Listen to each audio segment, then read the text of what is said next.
BRICS Pulse Show daily podcast by In40U. All right, so let's dive into BRICS. You know, the recent summit in Kazan. Yeah, Seems like everyone's talking about it. absolutely. You know, BRICS expansion and its growing global influence. But I think what I'm interested in is beyond the headlines. What's the real significance of this gathering? Well, I think what's really fascinating is how BRICS is really transitioning from this group of simply emerging economies Right. into a powerful force with the potential to really reshape the entire global landscape. And we're not just talking economics here, we're talking about a shift in geopolitical power as well. So let's go beyond the buzzwords Yeah. and break down some specifics. Absolutely. What were some of the key takeaways from the summit, especially regarding economic cooperation and this potential expansion? Okay, so picture this. It's day 2 of the summit. The Kazan Expo International Exhibition Center is buzzing with activity. Oh, wow. You have delegates from Brazil, Russia, India, China, South Africa. The core BRICS nations are there, along with representatives from countries vying for a spot in this increasingly influential club. It's an exclusive club to be a part of, for sure. Absolutely. And so they capture that traditional joint photo, the one that always makes the news. Right. It's a visual symbol of their ambition to stand together on the world stage. Yeah, it's a powerful image. Exactly. Almost like a carefully orchestrated show of unity. Exactly. And it sets the stage for the intense discussions that follow. Right. And so behind closed doors in the narrow format meeting, the focus shifts to economic growth and financial cooperation. The air crackles with anticipation as Putin reveals the projection. BRICS nations are poised for an average economic growth Wow. of 3.8% in 2024-2025. That's not just growth. That's a statement. Right. That's a clear sign that BRICS is a force to be reckoned with on the economic front. Precisely. Yeah. This projection underscores their collective economic might, Yeah. and then comes a bombshell. Brazil's president, Lula da Silva, joins via video link, proposing something that could completely rewrite the rules of global finance. Okay, so let's unpack this. What exactly is Lula suggesting? He's calling for a unified financial system among BRICS nations, Mhm. a bold vision that has sent shockwaves through the financial world. Imagine a system where these economic powerhouses operate within their own financial ecosystem, Okay. potentially sidelining the Western-dominated institutions that have held sway for so long. That's a radical idea. It is. What's driving this push for a new system? Is it just about economic clout, or is there something more at play? It's a strategic move to leverage their collective economic power. Okay. Consider this. BRICS nations control a staggering 72% of the world's rare earth metal reserves. Wow. These materials are the backbone of modern technology. Right. Smartphones, electric vehicles, renewable energy systems, Mm. giving BRICS significant leverage. A unified financial system could allow them to fully capitalize on this, reshaping global supply chains and influencing everything from tech innovation to manufacturing. So it's about control, influence, Absolutely. and shaping the future of key industries. Yes, It sounds like BRICS is playing the long game here. absolutely. And they're not alone. Iran is also making a bold move, seeking to join the ranks and leverage its unique position on the global stage. Right. Iran. Yeah. Their president, Masoud Pezeshkian, proposed a new energy transit network, right? Yes, he's advocating for a network that capitalizes on Iran's strategic location as a hub for both north-south and east-west corridors. Wow. Imagine pipelines and transportation routes crisscrossing the globe, Mm-hmm. connecting BRICS nations and bypassing traditional choke points. Okay. It's a vision that could redraw the map of global energy flow. That's a game changer. But wait, Yeah, isn't Iran under heavy international sanctions? they are. How would this even work in practice? That's the million-dollar question. Yeah. The sanctions definitely complicate the picture, Right. but they also highlight the strategic importance of BRICS expansion. Okay. By welcoming Iran, BRICS gains access to a crucial energy player, potentially weakening the effectiveness of those sanctions. Interesting. It's a high-stakes maneuver that could further challenge the existing geopolitical order. This goes way beyond economics. It does. It seems like BRICS is rewriting the rules of global engagement. Mm-hmm. But let's not forget the Kazan Declaration itself. Right. What were the main outcomes? Okay. And what does Russia hope to achieve as the current BRICS chair? So the Kazan Declaration outlines Russia's goals and priorities for its chairmanship. Okay. But perhaps more significant is the shift towards a BRICS plus format. Okay. Essentially a wider circle of nations eager to partner with the core group. So it's kind of like a, BRICS extended universe almost. Exactly. Yeah. We're talking about 36 countries across Asia, Africa, Europe, and Latin America expressing interest in joining. Well, 36 countries. Think of it as a signal of BRICS' growing global influence and a testament to its alternative vision for global cooperation. That's a huge vote of confidence in their vision. It is. But what exactly does this BRICS plus format entail? Right. What are the benefits and obligations for these potential new members? It's like a tiered membership with varying levels of commitment and involvement. Okay. Some countries might be seeking preferential trade agreements, while others might be looking for greater political alignment. Okay. The specifics are still evolving, but the sheer number of interested nations speaks volumes about BRICS' growing appeal. So we've got this potent mix of economic growth, a potential new financial system, Right. ambitious energy alliances, and a long line of countries eager to join the party. It sounds like BRICS is on a roll. It does. But what does it all mean for the average person? Right. How could these developments impact their lives? That's the crucial question. Yeah. The ripple effects of these developments are far-reaching and will touch every aspect of our lives, from the products we buy and the prices we pay, to the stability of the global economy and the balance of power on the world stage. So this is where it gets really interesting. Yeah. It's clear that BRICS is a major player in this changing global landscape. Absolutely. But how will these shifts play out in the long run? What are the potential benefits and risks that we should be paying attention to? If we connect this to the bigger picture, we're witnessing the emergence of a new world order, one where the traditional centers of power are being challenged. Okay, we've established that BRICS is a big deal, but let's get down to brass tacks. Oh. How might this impact, say, someone listening to this deep dive right now? Well, consider this.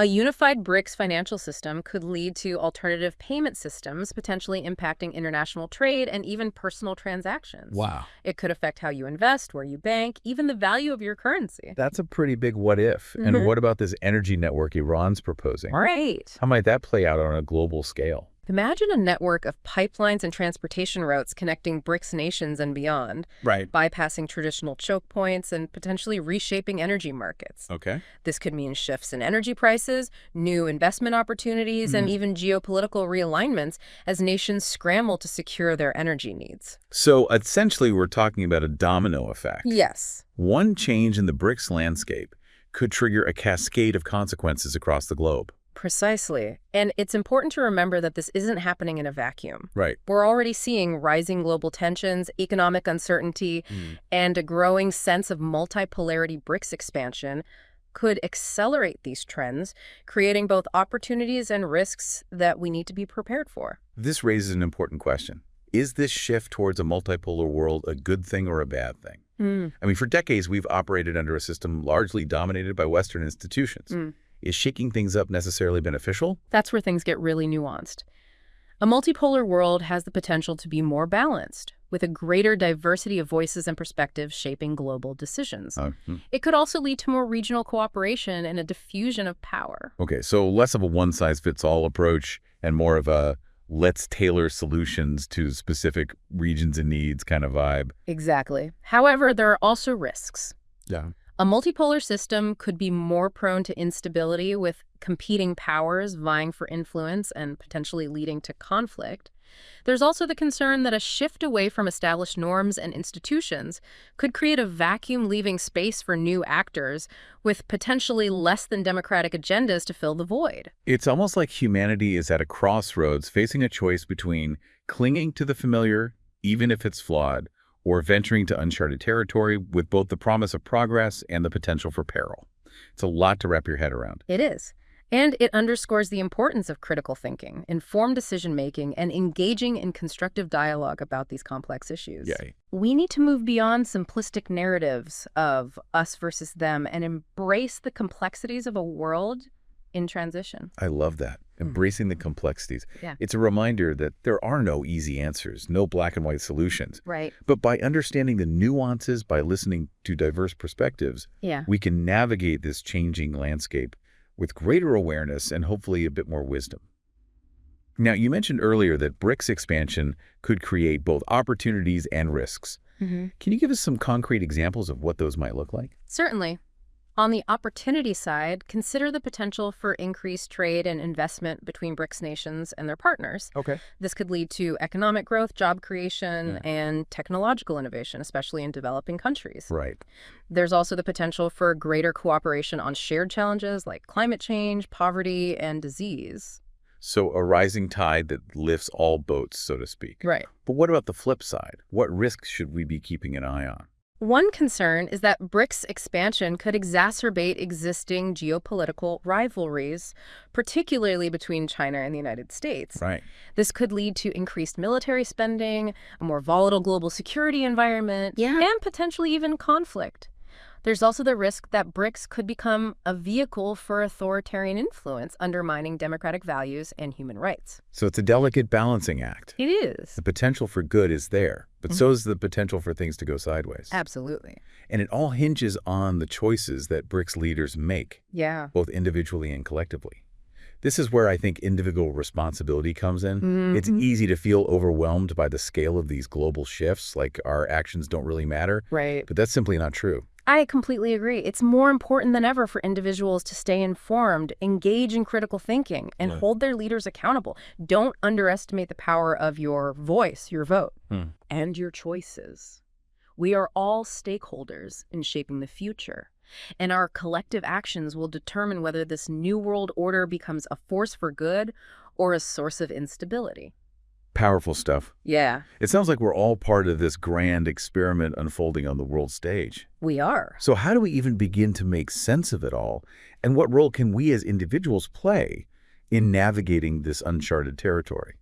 It's about understanding that these shifts are happening and how we can kind of position ourselves to benefit from them, or at least mitigate the risks. Okay, so it's not just about observing from a distance. It's about actively engaging with these changes and figuring out how they might affect our own lives. Exactly. And that's where I think personal empowerment comes in. We're not just pawns in this global game. We have agency. We have a voice. Absolutely. And we need to use it. So how can we, I guess practically speaking, how can we as individuals kind of harness that agency and make our voices heard in a way that actually makes a difference? Well, first of all, I think it's about being informed. Okay. Really understanding the issues at play, the different perspectives, the potential consequences. And there are so many resources available these days. Podcasts like this are a great starting point. Well, thank you. But don't stop there. Right. Read books, articles, research reports, Yeah. talk to experts, attend conferences. Attend those BRICS summits. Exactly. The more you learn, the more empowered you become. Yeah. It's about connecting the dots, right? Yeah. And seeing the bigger picture. Absolutely. But it's also about, I think, taking action, right? It's not enough to just be aware of what's happening. No. We need to actually do something about it. Absolutely. And that action can take many forms. It could be as simple as changing your consumer habits. Right. Supporting businesses that align with your values, Yes. investing in ethical and sustainable companies. So voting with our wallets. Exactly. Or it could involve getting more politically active. Okay. Contacting your elected officials, advocating for policies that promote global cooperation and address shared challenges. Right. So using our voices to influence those who have the power to make those big decisions. Absolutely. And don't underestimate the power of collective action. Yeah. When people come together and demand change, Right. things can happen. History's proof of that. It is. Yeah, that's really inspiring. It is. And it's important to remember that Yeah. this isn't just about BRICS. This is about the future of our world. Right. The choices we make today will have profound implications for generations to come. That's a lot of responsibility. It is, but it's also an incredible opportunity. Right. I have the chance to shape a world that is more sustainable, more equitable. Yeah. Yeah. So how do we stay, how do we stay motivated? How do we stay engaged in the face of such daunting challenges? That's a great question, and I think it comes down to a few things. First of all, I think it's important to focus on the positive. Okay. There are so many amazing people and organizations out there doing incredible work to make the world a better place. Absolutely. Let their stories inspire you. Yeah, find those beacons of hope. Exactly. Yeah.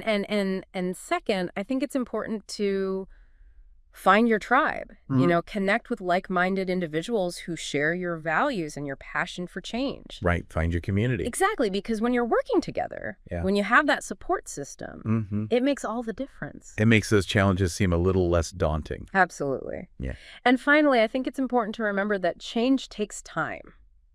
Right. It's a marathon, not a sprint. So don't get discouraged if you don't see results immediately. Just keep pushing, keep fighting. Keep believing. Keep believing, because every step we take in the right direction, Yeah. no matter how small, is a step towards a better future. That's a powerful message. It feels like we've gone from, this summit in Kazan to this global conversation about the future of our world. Yeah. And the role that we all play in shaping it. It's all connected. It is, and it's inspiring to think that, even amidst all the uncertainty and all the challenges, Right. there's still so much potential for positive change. Absolutely, and that's what we need to focus on. Yeah, so what final thoughts would you leave our listeners with as they kind of grapple with all these complex ideas and try to make sense of this rapidly changing world? Well, I think that the key takeaway here is that we can't afford to be passive observers. Right. We need to be active participants in shaping the future. So it's not enough to just, stay informed and understand what's happening. Yeah. It's about actually taking action and making our voices heard. Absolutely. And that action can take many forms. Right. It could be as simple as talking to your friends and family about these issues. Okay, so raising awareness within our own circles. Exactly. Or it could involve supporting organizations that are working to promote global cooperation and address shared challenges. Right. So finding those groups that are aligned with our values. Yes. Yeah. And it could also involve, making conscious choices in our daily lives. Okay, like what kinds of choices? Oh, for example, being mindful of our consumption habits. Right. Supporting businesses that operate ethically and sustainably. So voting with our wallets, essentially. Exactly. Yeah. Or investing in companies that are committed to social and environmental responsibility. Okay, so aligning our financial decisions with our values. Absolutely. Yeah. And even something as simple as reducing our carbon footprint. Right. Making choices that are good for the planet. So every little bit counts. Every little bit counts, because ultimately it's all interconnected. It is, and it's inspiring to think that, even though these challenges seem so big and so complex, Right. our individual actions can actually make a difference. They can, and that's what gives me hope. Me too. And it's a reminder that, we're not alone in this. Right. There are millions of people around the world Yeah. who are working towards a better future. Absolutely. And when we come together, Yeah. when we unite our voices and our actions, Right. we can create a force for change that is unstoppable. That's a powerful message to end on. Yeah. It feels like we've really gone deep Yeah. into the world of BRICS Yes. and explored not just the geopolitical and economic implications, Yeah. but also the human implications. Absolutely. The role that we all play in shaping the future. And that's what's most important. It is. And I think for me, the biggest takeaway is that, Yeah. the future is not something that just happens to us. No, It's something that we create we do. through our choices and our actions. Absolutely. So let's choose wisely. Let's do it. That's it for our deep dive into BRICS. Thanks for joining us, and we'll see you next time.